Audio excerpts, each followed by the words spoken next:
안녕하세요. 성경 통독 잘 참여하고 계신가요? 저는 열왕기서 가이드 영상을 맡은 이준구 목사입니다.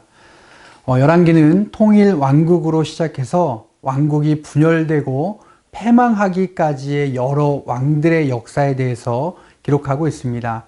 그런데 우리가 여기에 등장하는 왕들에만 집중하다 보면 잃어버리기 쉬운 것이 있는데, 이 땅의 왕들은 계속해서 변하지만 영원히 변하지 않는 하늘의 보좌가 있다라는 사실입니다.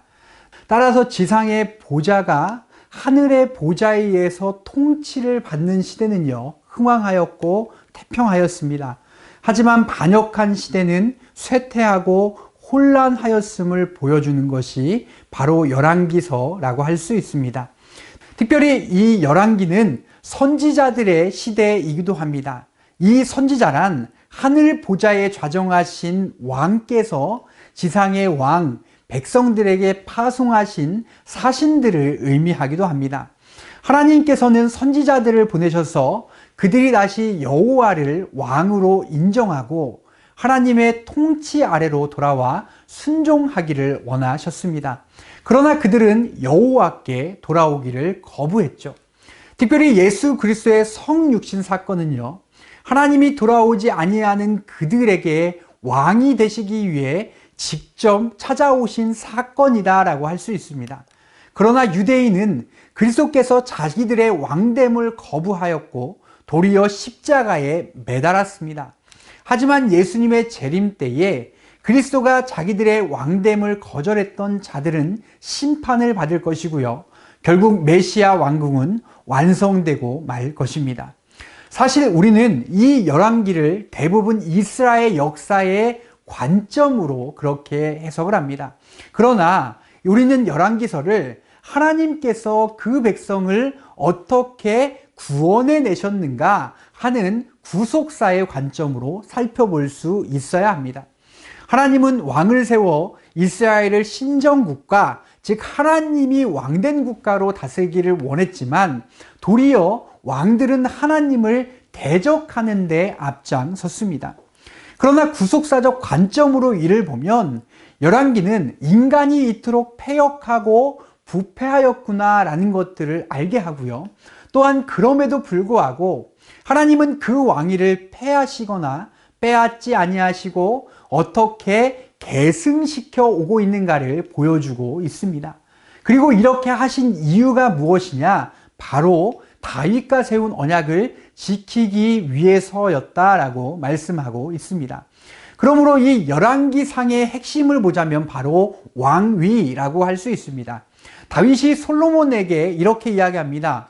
이스라엘 왕위에 오를 사람이 내게서 끊어지지 아니하리라 하신 말씀을 확실히 이루게 하시리라 라고 말씀을 합니다.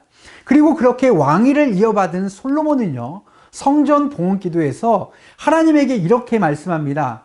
다윗에게 맹세하신 이스라엘 위에 앉을 사람이 내 앞에서 끊어지지 아니하리라 하신 말씀을 지켜주십시오 라고 간청합니다. 그러자 하나님께서는 9장에서 솔로몬에게 내가 다윗에게 한 약속대로 너의 이스라엘 왕위를 영원히 견고하게 하겠다라고 응답하고 있습니다. 그러니까 즉 왕위를 계승시켜 나가겠다라는 것이 이 열왕기의 주제다라고 할 수 있는 거죠. 특별히 열왕기상의 핵심장은 11장으로 볼 수 있습니다. 11장에는 솔로몬이 그토록 타락하였음에도 불구하고 하나님은 그 나라를 빼앗지 아니하고 한 지파를 남겨두시고 등불을 끄지 않겠다라고 선언하고 있습니다.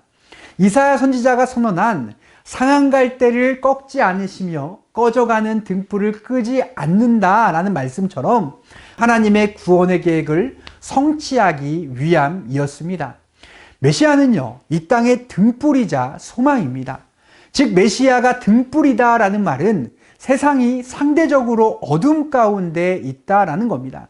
그래서 이사야는 흑암에 사는 백성에게 빛이 비추었다라고도 고백을 하죠.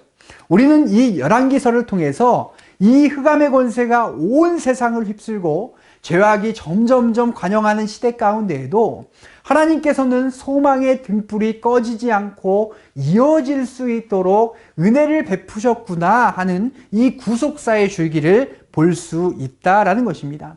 그러니까 구약 성경은 여인의 후손인 메시아의 줄기와 또한 한 사람으로 말미암아 세상 가운데 들어온 죄가 온 인류에게 어떻게 퍼져나갔는가 하는 죄악의 줄기로 요약될 수 있으며, 이 줄기는 예수 그리스도의 가운데 와서 세상 죄를 그에게 담당시킴으로 하나가 만나게 되는 것으로 볼 수 있습니다.